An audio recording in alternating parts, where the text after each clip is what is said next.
Welcome. So this is just for the purposes of the recording. This is restorative yoga, which if you're not familiar with restorative yoga, is a very slow and deep and relaxed practice. The goal of restorative yoga, if that's the right word, because it sort of feels a little bit silly to say goal, which implies some sort of action, is to be sort of inactive to the best of your ability, is to really let the body relax deeply, to try to kind of empty, that's the right word, just try to kind of let your mind stay present for your breath in the moment that you're in, instead of doing its kind of habitual, like tripping down memory lane or making a grocery list or, whatever the things are that your brain does habitually. Mine does all of the above. So trying to, like, when you catch yourself thinking about stuff or, planning for things that aren't happening right now or whatever those things are, just bringing yourself back to the breath, back to this idea of that we're trying to unwind the body, physically unwind, and then also just to be grateful and present and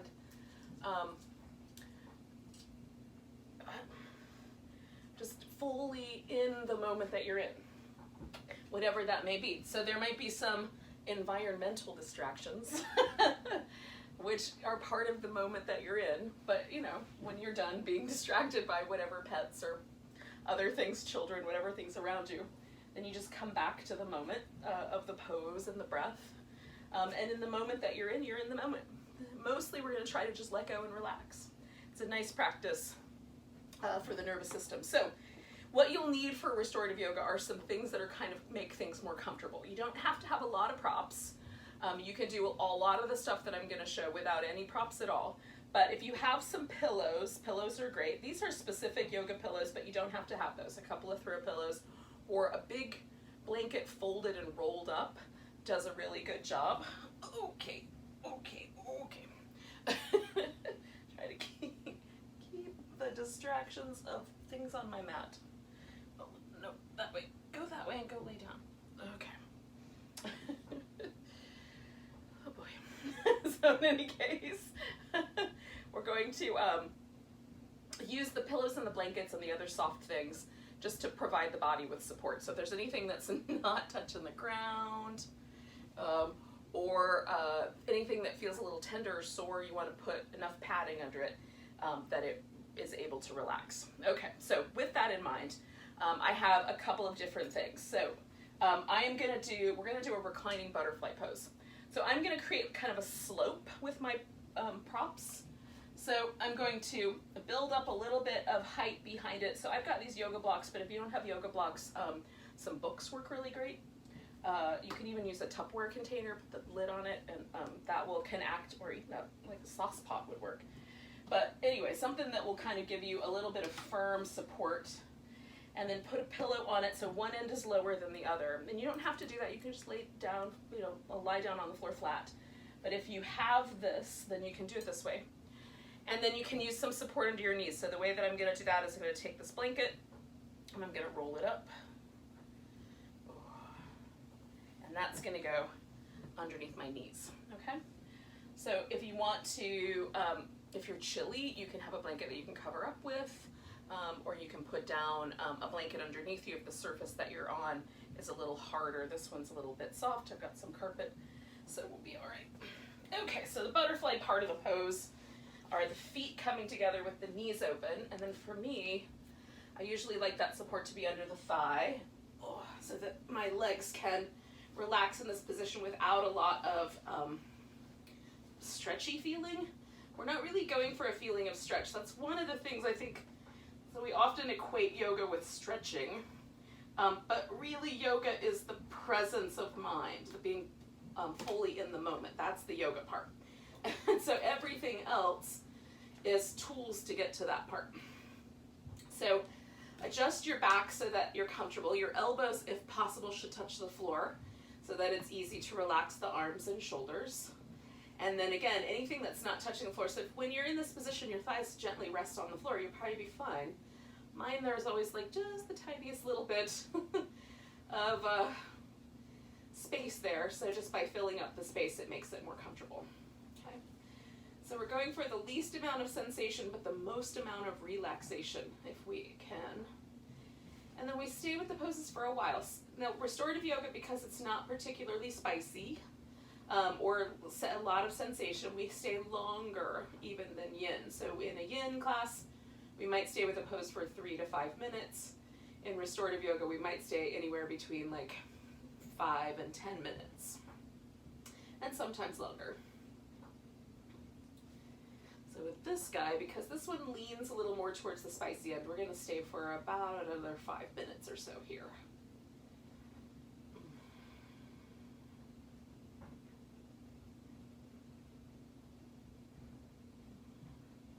Now, sometimes what happens with restorative poses, it's sort of like that story called The Princess and the Pea. If you're not familiar with this tale, there's a search on for a real true princess. So, to marry a prince, which is always the way that is, the way those stories go. But in any case, so apparently in this particular realm, princesses are particularly physically sensitive. And so the way they'll know if it's really a princess is they'll have her stay the night in the palace, and in the bed that they offer her, they're going to put a tiny lentil under the mattress. So there's just the tiniest little lump of a lentil under the mattress, and they know that if the girl doesn't feel anything, then, or has a really great night's sleep, she's not the princess.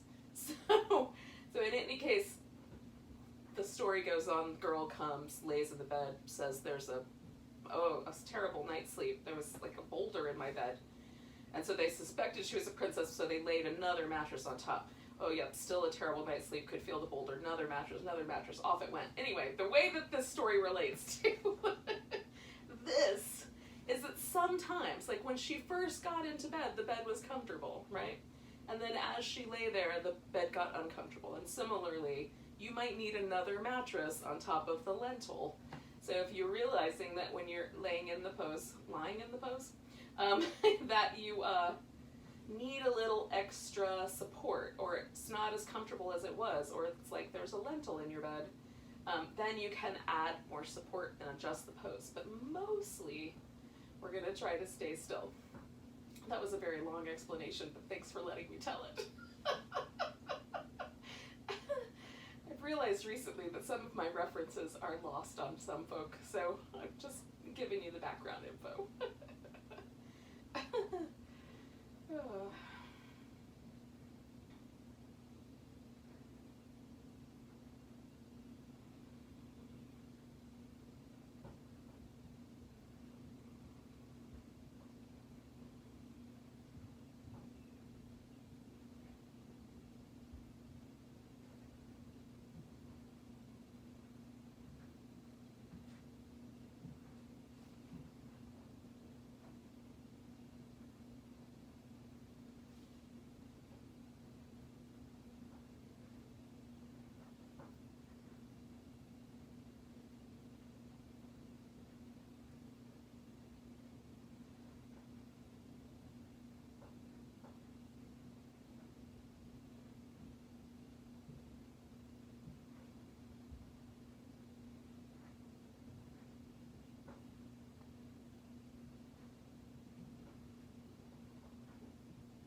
Again, one of the things that you can do while you're hanging out with the poses, we're going to stay for a couple more minutes, is just notice the breath.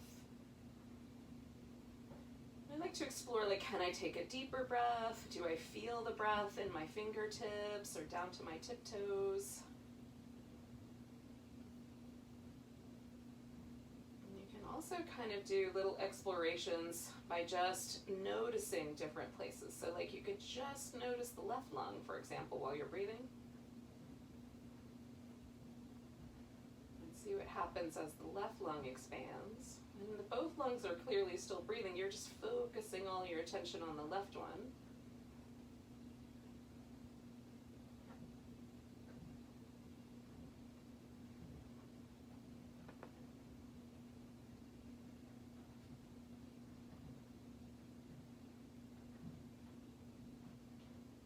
then switch over to the right one.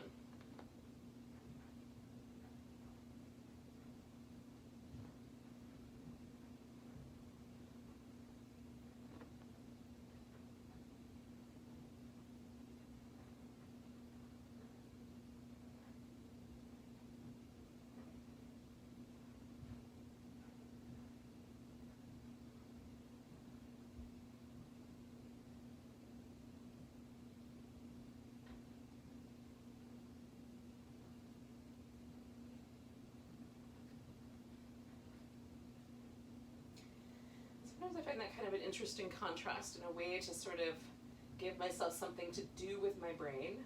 So focusing in a particular direction. And then it also sort of lends me like a little bit of intimate awareness of what's actually happening with my breathing. So can you notice, or did you notice, that the left lung is different than the right lung? They are, in fact, quite different. The left lung has 2 lobes, the right lung has 3. And could you experience the difference between those two? Maybe it felt like the right lung extended further into the body, or the something. That's what it feels like to me. It's like my right lung goes all the way down to almost to my navel in terms of the sensation of breathing it, and then the left lung stops a little bit short of the bottom of my rib cage. So it's just clearly the lungs are not expanding that much, but it's just that's as far as the sensory information extends. So I think it's really interesting. Something to do with your brain while you're hanging out in a yoga pose. We're going to bring the knees together. There's many other ways to stay present. It's just one of the ways that I have explored. So we're going to come out of this pose really, really slow. And this is the truth for all the restorative poses. We're going to kind of roll out of them. So I'm going to set this blanket off to the side. And essentially, I'm just going to roll onto my side. So I'm going to extend my arm up so I can kind of catch my head. And then I can get the props that I was using out of my way. And then I'm going to come back onto my back. So we're going to do a side stretch here that is common to yin yoga, and we're going to do it in a restorative way. So we're going to do something similar, but we're going to just soften it up a little bit. So before we do that, though, let's just kind of see where the pose we just did landed. So I like to stretch and kind of move a little bit. It feels like I would benefit from a little bit of this kind of windshield wiper action. That sounds nice to me right now. Oh.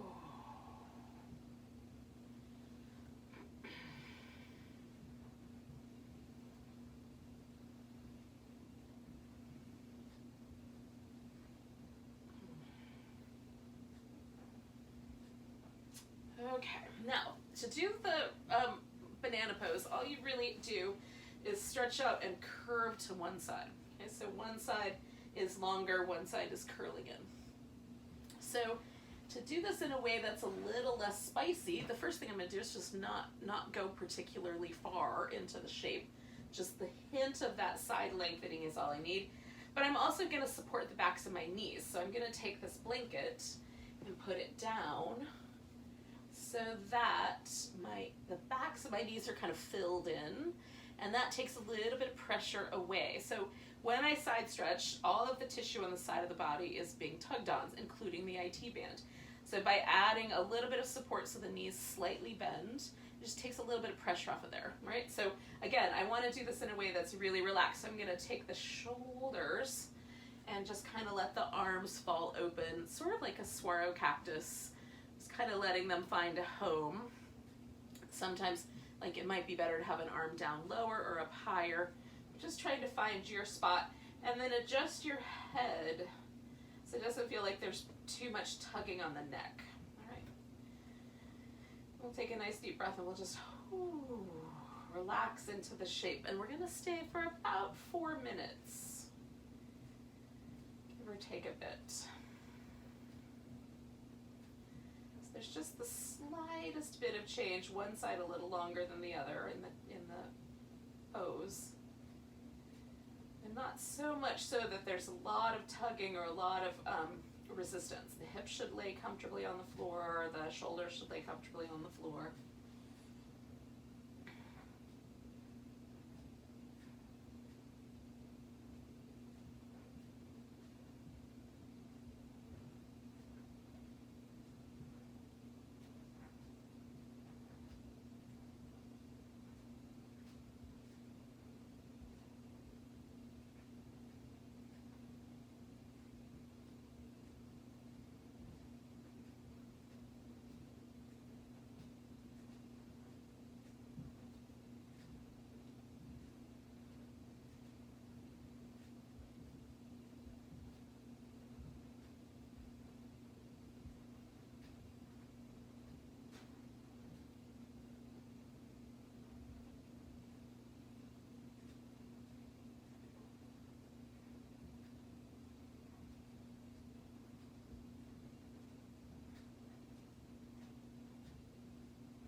Take a couple more deep breaths on this side.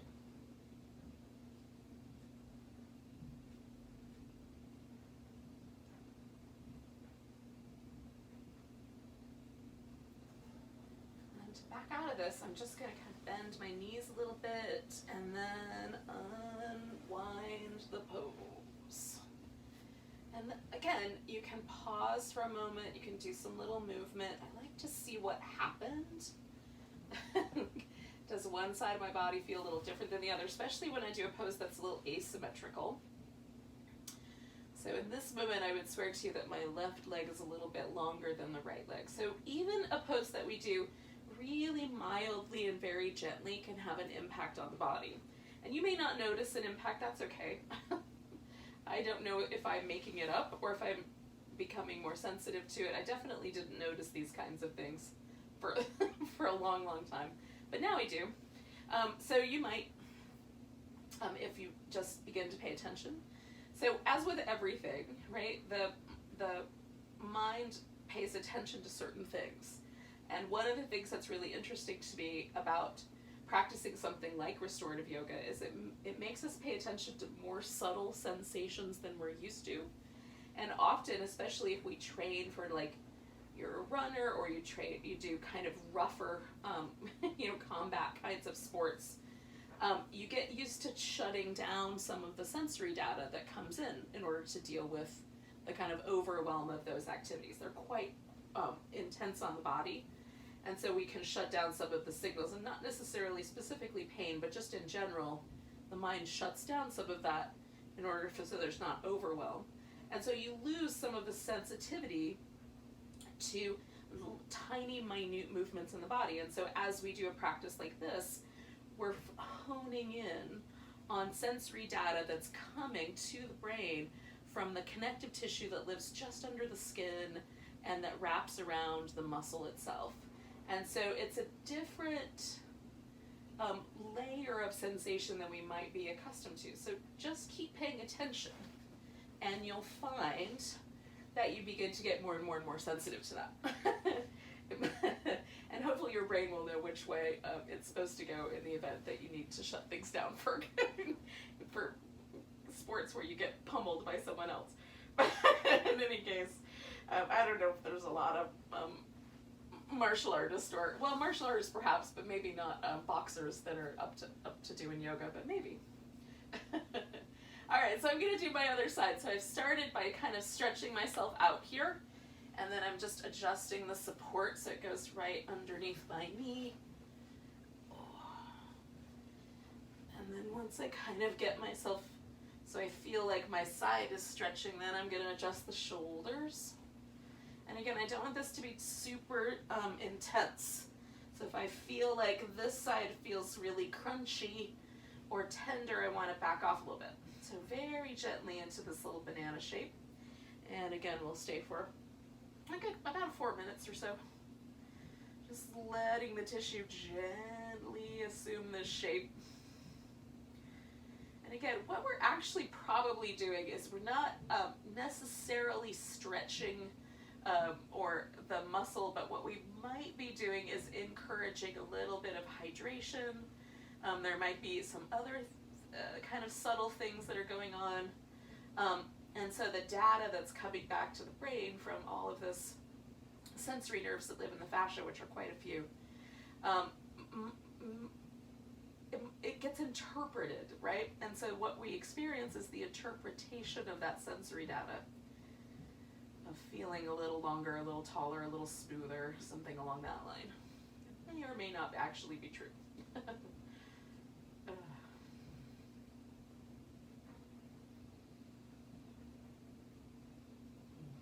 So again, you can do different breath awareness or just pay attention to the sounds around you, especially if you decide, like, one of the interesting things to me about doing yoga in this way through the internet is that you can take it with you anywhere there's, access to the internet. So you could even be out on your porch or in your backyard if your Wi-Fi is strong enough.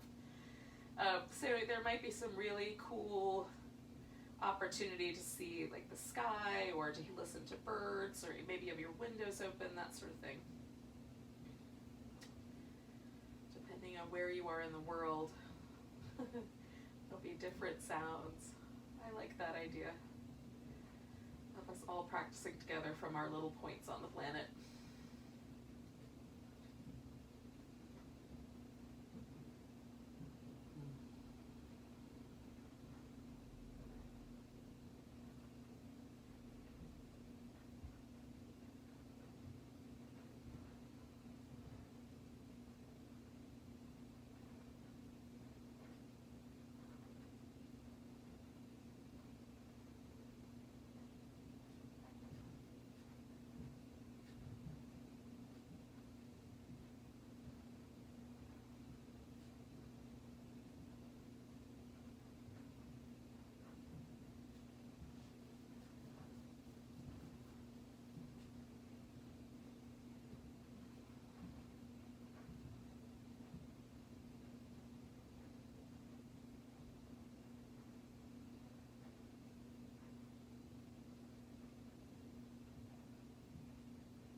Take a nice big breath.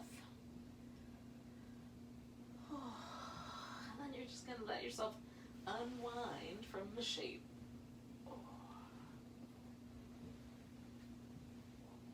Okay.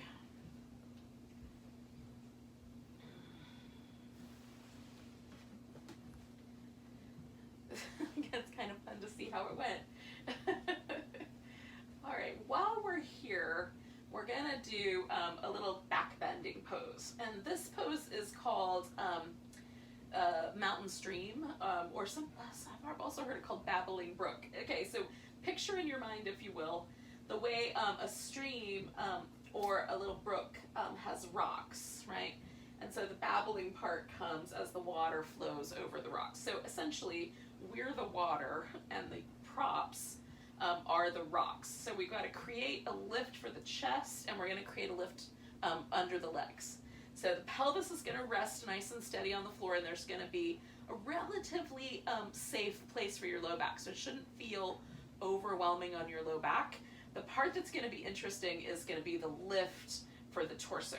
So if you trace a line, like feel your ribs and bring them around, and right there at the bottom of your breastbone, that's where you're going to put, or just slightly higher of that, that's where you're going to put the blanket, and then we're going to put something under the legs, pillows of some sort, something that supports the legs. So you can decide how much you want the legs bent based on like where does it feel like my pelvis feels relatively secure. So I'm going to take my blanket, and I prefer, in this particular regard, to fold the blanket a little bit flatter. So instead of rolling it, although I do like it sometimes that way, I'm going to fold it. So first things first, line up the edges of the blanket so you've got a nice even roll or even flat surface, and then you kind of iron the blanket out, okay? So get all the wrinkles out of it. And then you could roll it up, or you can kind of fold it over about 4 inches or so, and then fold it again. Almost, you can accordion fold it, but I'm just going to fold it twice, like that. That is going to go in that spot right under my breastbone, okay? And then I'm going to take my pillow and put that under my legs in just a minute. But first, I'm going to try to get myself into position. So it feels a little bit like a fish pose if you're familiar with the fish. I want my head and my neck to rest on the floor. I want my low back to feel like it's not in any kind of trouble. There might be this sense of kind of unusual shape in the upper back, and maybe even we'll feel a little bit in other other places as well. Maybe the low back will be a little bit unusual, but it shouldn't feel like you're in trouble, okay? So we've got the legs supported, so the low back and the pelvis feel like they're relatively neutral, and then we've got this kind of lift that feels really odd in the upper body, and then the arms can go straight out, or again, I come back to that kind of cactus shape. And so if you want a bigger height here, roll the blanket up more, or put a larger surf blanket underneath you, a thicker blanket. If you want less here, fold the blanket a little flatter, or even unroll it one time so there's less bulk to it.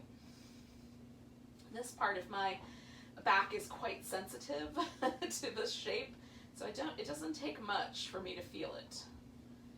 And again, we're going for, as best we can, kind of a sense of letting go and relaxing in this kind of practice.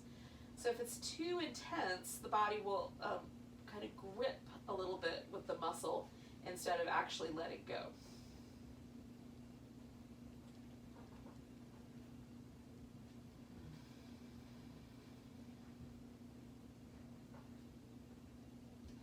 And we're going to stay with this guy for a bit. So we'll stay for about 6 more minutes. Good long time.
or so.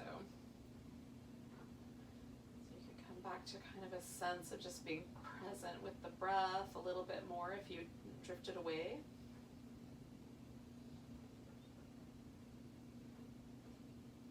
Because this pose kind of, it's very unusual in terms of the relationship of my upper back and the floor. I like to try to just kind of go through my whole kind of neck, upper back, upper half of my torso, and just kind of check in.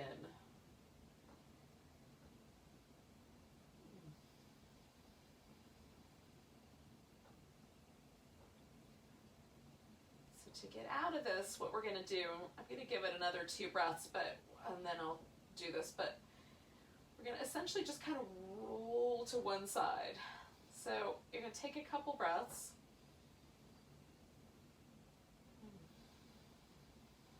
And then I'm going to make my right arm a pillow, right? So I'm going to lift that up.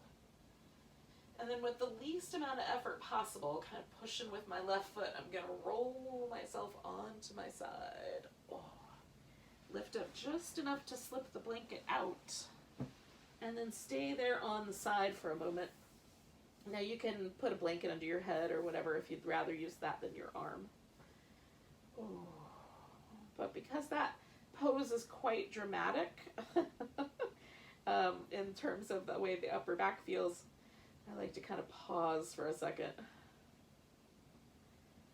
And then when you're ready, you're going to slowly sit yourself up. Kind of let your head be the last thing that comes up.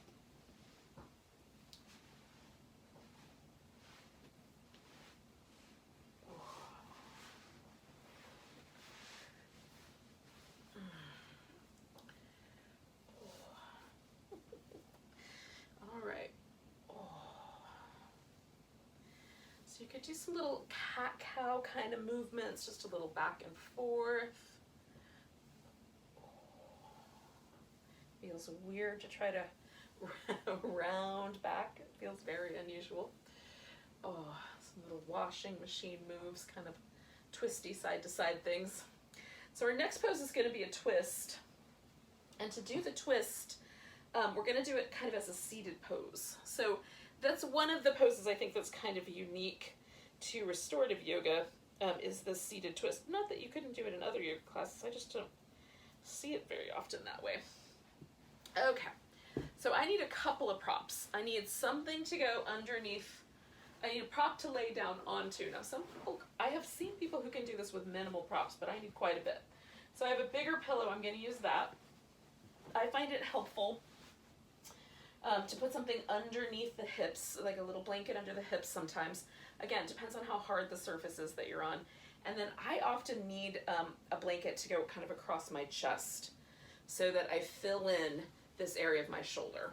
Not everyone will have this issue, but if you do, it's helpful to sort of fill in where the shoulders want, so that they don't feel uncomfortable or out of place. Because we're going to hit the bolster with the chest before we hit it with the shoulder. Okay, so sitting kind of on my side, I'm going to turn and lay down onto this. Now, I'm finding I definitely want to elevate it, so I'm going to take the end of this and put something under it to kind of lift it. And then I'm going to fill in the shoulder portion. Now, you can turn your head all the way around. I'm going to turn mine back where I came from. Okay, so I'm going to fill in the space where my neck and my shoulder want to be over here on this side. And then this arm is dangling, the other arm is on the ground, but this one's dangling, so I'm going to take a block or a pillow, whatever you got. Just something that I can rest this arm on. Again, so I don't want anything to necessarily be kind of dangly or feeling like it's hanging out in space too much. Oh. So the twist is coming from me turning my belly down toward this support. Oh. And it's a different one. Like normally I do twist laying on my back. So doing it this way, the impact of gravity is a little different, and I find it kind of interesting. I still prefer the other one, but this one is interesting and therefore worthy of some attention. So we just kind of let ourselves fall into it. It takes a little while for my body to feel like it's unwinding, right? Because again, it's weird. It's an unusual pose for me. So we're going to stay with this guy for about another 3 minutes or so. Getting around the 4-minute mark for this whole shape. Ooh.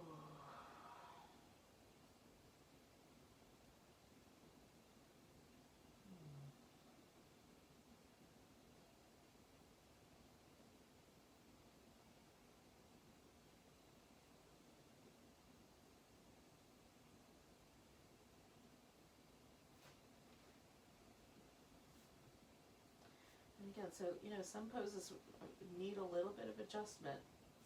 So don't be afraid to let yourself make those little minor adjustments and then come back to stillness and letting go.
We're going to stay for about 5 more breaths.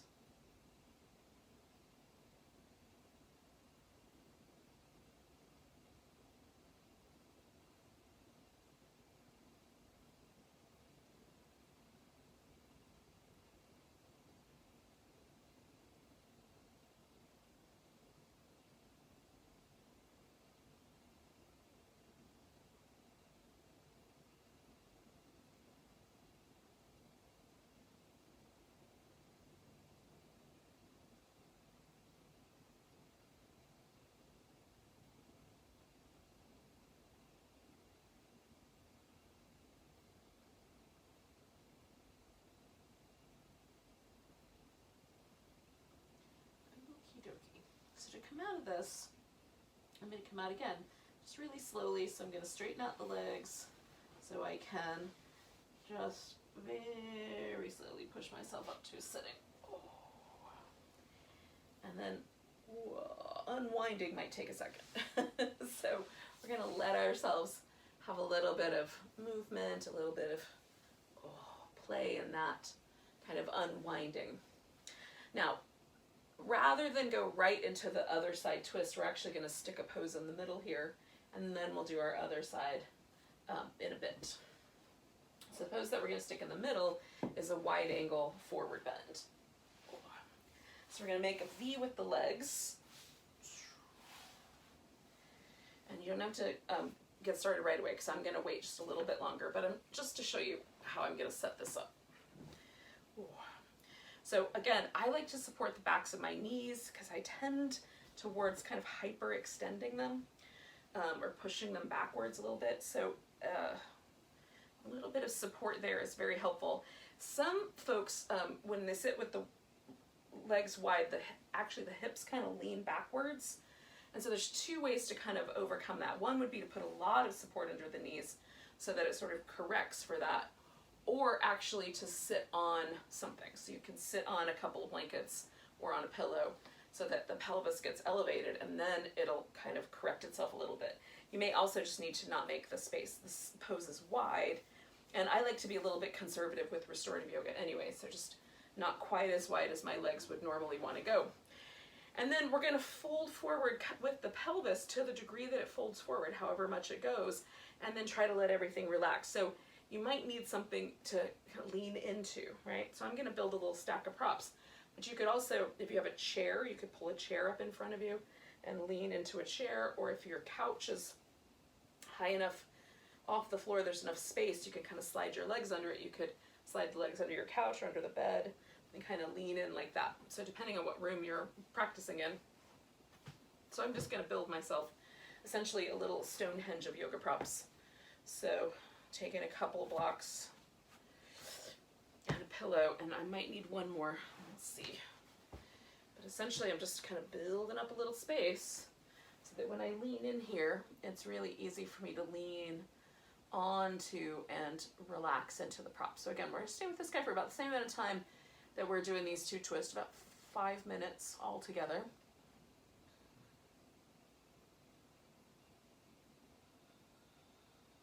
And again, like the first little while you're in the pose, there might not be a whole lot of sensitivity to it, but if there is, clearly change the pose. But as you hang out, if you start to notice, oh, my low back's a little uncomfortable, back off of the pose a little bit. If you need a little bit more support, put more support underneath you.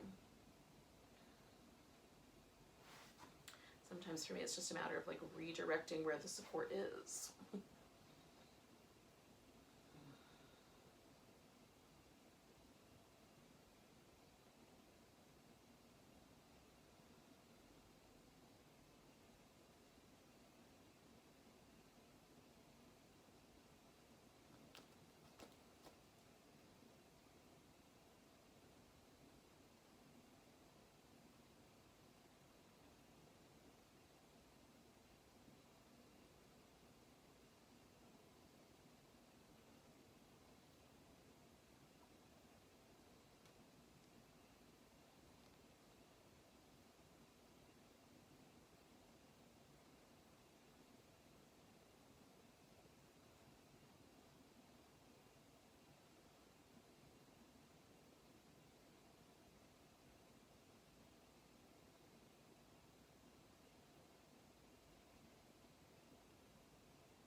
I stay for one more minute.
So I'm going to take a nice big breath.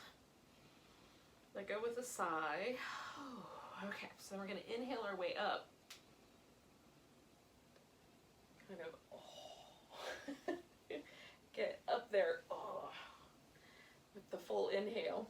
Okay. So we're going back to our twist, but on the other side. And again, take a few moments, move around a little bit. We're not in any kind of hurry. I'm just going to kind of organize my props so they're on the other side of my mat here.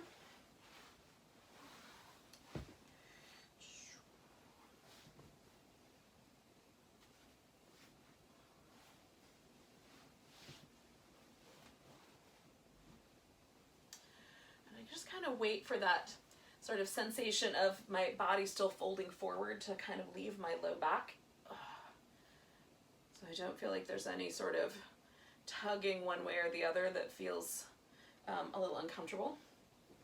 And then once you feel like your back feels pretty comfortable, you can try going ahead and coming on in here. So I'm gonna, again, kind of turn and fold towards this. And then I'm gonna fill in the space where my neck and my shoulder don't want to touch down. Adjust.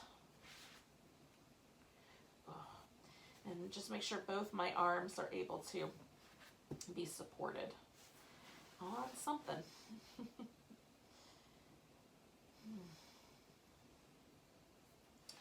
And often for me, this kind of gets a little more comfortable as time goes on. If the opposite is true, definitely switch your props around.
stay for one more minute.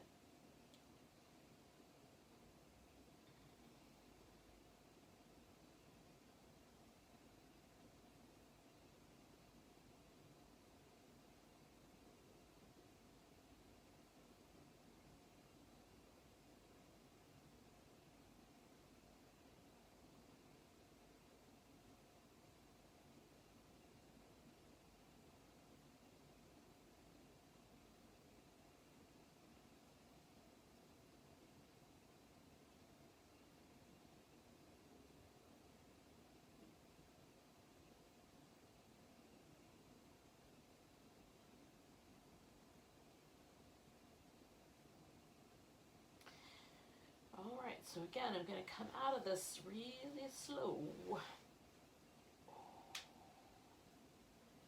Just kind of give myself a little bit of space. I still want to turn that way, so until that sort of evens itself out, we're gonna do it a little bit of gentle movement here. Now, the last pose we're going to do is an inversion, and that just means that we're either going to get just the legs or the legs and the hips higher than the heart. So usually my favorite is legs up the wall. So if you have a wall surface nearby, you take your butt and kind of put it up against the wall with your legs going straight up. And some people need like a little bit less than straight up because they've got tight hamstrings. So you can be a little farther away from the wall, or you can build up a little bit of support in another way. Now, another possibility, if you have furniture nearby, and less problematic in terms of the hamstrings, is to do what like legs up and over top of the couch, or up and over the base of the seat of a chair, or a bed even. You can kind of get your hips up against the, like what would be the bottom. There might be a little gap there, and then you just throw your legs up and over the seat or up and over the bed. So if you have something like that, you can do that quite easily. What I'm going to do is come back to this kind of little Stonehenge that I built earlier, and I'm going to put my legs over that. So I'm going to build a little prop mountain. And this is generally somewhat precarious, so I'm going to approach it carefully. But I'm just going to throw my legs up and over this. It might take a few tries to get it just right and not knock it over on my way.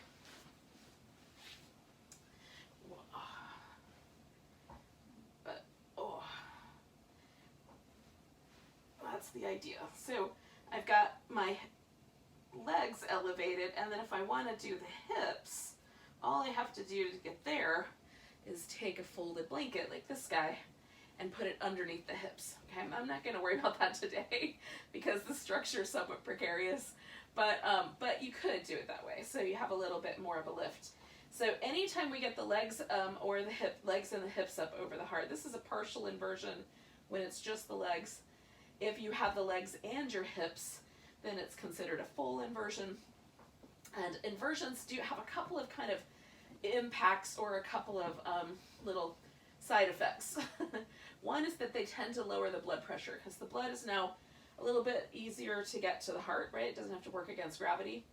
So the blood pressure shifts just a little bit. So if you're on a blood pressure medication, be mindful that you might get a little lightheaded, and it might be better to elevate the head slightly on a blanket, or you might not notice that until you're ready to come out of it, in which case take your time, lay on your side, allow the blood pressure to adjust. The other sort of interesting side effects that have there's been some studies, we could definitely use more of them, is there's an indication that for some reason inversions seem to have a kind of overall lowering of the amount of stress hormone that's in our bloodstream. So that's an interesting side effect, and I think you have to do launch your own little experiment and see if that's actually true for you. If you do inversions regularly, do you find that you're a little bit more relaxed in general, or you feel a little less of those kind of adrenaline and cortisol? Those tend to kind of amp up the mind and the body. It's like, if you practice these, do you feel a little more stable, a little more relaxed, a little more at ease in the world? especially a world that's run amok with potentials for stressors. And I don't know if it's true, but gosh, if it is, wouldn't it be nice to have a pose that we can kind of have as our little go-to to help us with that? Studies that have been done in India indicate it's true of inversions in general. The more relaxed the inversion, probably the makes sense that the more relaxed inversions would be better at it. But any inversion, anytime you get your legs over your head, or your head below your legs, in the case of downward dog, there are some benefits.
Now what's going to happen after the inversion is that we're simply going to go into a final relaxation where we kind of stretch out in the corpse pose. I'm going to keep some support under my legs. I'm going to add this little blanket that I've covered myself up with as a head support when I get to that. And I'm going to wait for another couple of minutes here. But if you get to a place where you feel like you're ready to go into that relaxation pose earlier, go for it. It's okay to have your own timing here.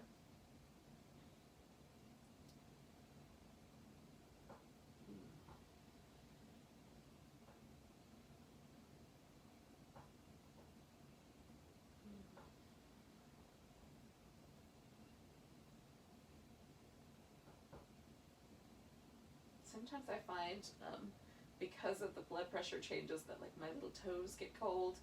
So if practicing in the summertime, that's not a big deal. But practicing in the wintertime, sometimes it might be nice to have little socks or something handy for practicing restoratives yoga, or any yoga that's kind of slower, or any inversions actually for that matter. You might want to cover your feet so your little toes stay warm if you're going to stay a while. Handstands don't usually have that impact because we don't stay in them for very long. They're hard. Alright, so I'm going to slowly kind of morph my way into a final relaxation. So I'm going to start by kind of unwinding my little prop collection here. See if I can get this guy.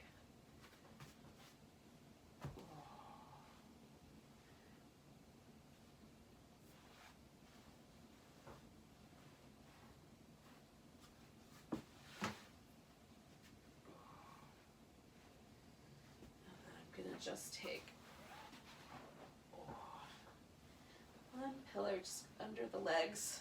And again, for me, generally speaking, like near the thigh is better. Like this prop is quite large, so it goes under the knee and over the thighs, and I want my heels to touch the ground, generally speaking. And I'm actually going to unwind this blanket and just cover with it because I'm feeling a little bit chilly this morning. So usually I would use this as a head support, but in the event of cold, chilly fall weather, I will use it instead as a full-on blanket. And then I can take my yoga mat, and mine is not very long, so if you have a long yoga mat, you can do this with the whole sort of upper quarter or third of it. Just kind of roll it up a little bit and make like the tiniest little extra support. If your head is like mine and you've got knobby bones, that can be nice. And then snuggle in so that your shoulders feel relaxed and your arms have an opportunity to move however far away from the body they like, so that the arm bone and the shoulder blade and the collarbone all feel like they sort of fall slightly backward. And then let your body just sink in. So the corpse pose is, well, it's quite possibly the perfect Halloween pose anyway, but again, it's as relaxed as possible. So we're just carrying through to the pose that might be the least problematic for some of us. The least likely creates a sensation anyway.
without moving, just notice that your body is breathing.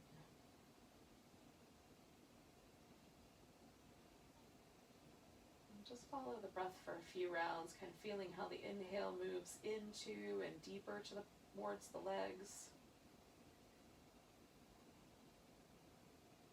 And the exhale moves upward and out.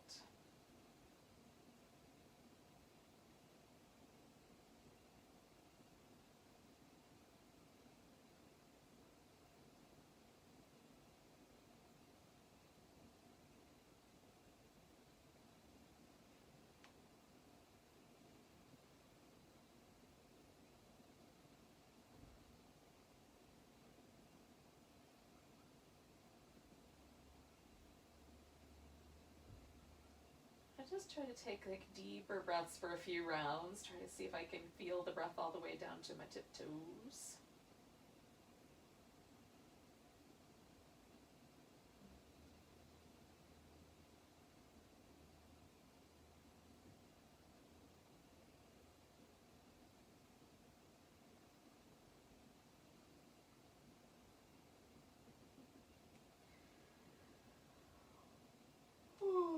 And then you can start to stretch and wiggle.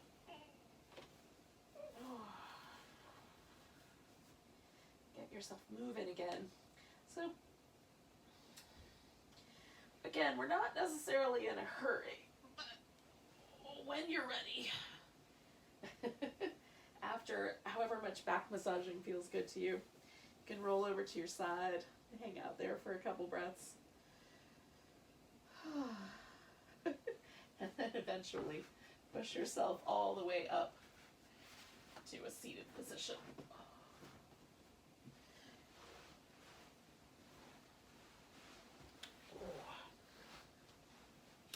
Just thank you for joining me for a little weekend restorative yoga. It's a nice way to end a week and begin a new week. Let's take a big breath together. Nice big inhale.